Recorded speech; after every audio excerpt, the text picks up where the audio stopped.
perguntar para vocês se vocês têm pelo menos 3, 4 perguntas que hoje vocês fariam num tempo de namoro do outro. Dá para bolar? Dá para bolar. Acho que a primeira, dentro disso que você está falando, é o Deus a quem a pessoa serve, né? Tem duas decisões que são as maiores decisões da vida que a pessoa pode tomar. A primeira delas é de aceitar Jesus como seu Salvador. A escolha do Deus a quem ela vai servir. Isso aqui é a maior decisão que a pessoa pode tomar na vida.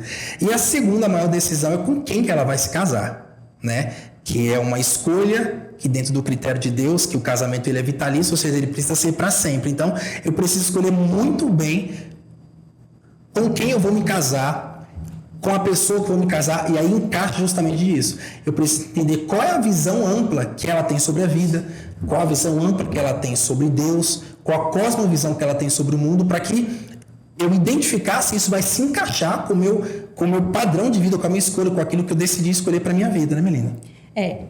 Se eu e o Wanderson a gente começasse a namorar hoje, eu iria querer saber como que foi a infância dele.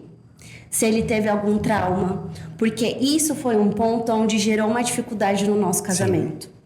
Eu tive um trauma de infância e não sabia, né, que eu presenciei os meus pais tendo relação sexual, mas involuntariamente, por estar no mesmo ambiente. E isso eu sofri um abuso e eu não sabia. Quando deu um problema no nosso casamento, que a gente passou por uma crise, esse trauma que eu não sabia que eu tinha passado, estourou. Então eu iria querer saber como que foi a sua infância. Você já passou por algum trauma, por algum abuso? Porque a partir daí eu encontro a raiz que pode gerar um problema lá na frente. Aí entra a questão que a gente está falando, de conhecer a fundo literalmente a pessoa, conhecer a história. David Harney, pastor, tem um livro escrito assim, Quando os Pecadores Dizem Sim.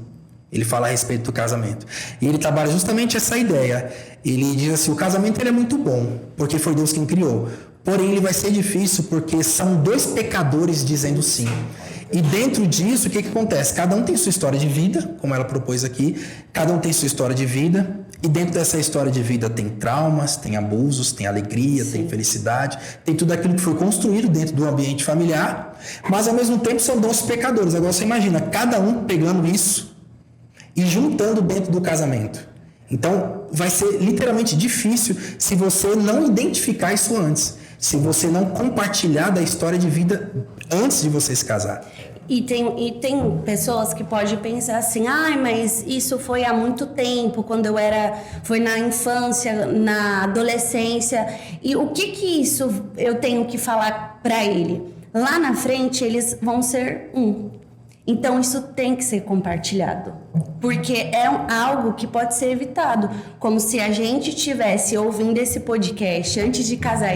E se eu soubesse que o que eu passei lá atrás poderia trazer um problema no meu casamento, a gente tinha resolvido antes de se casar.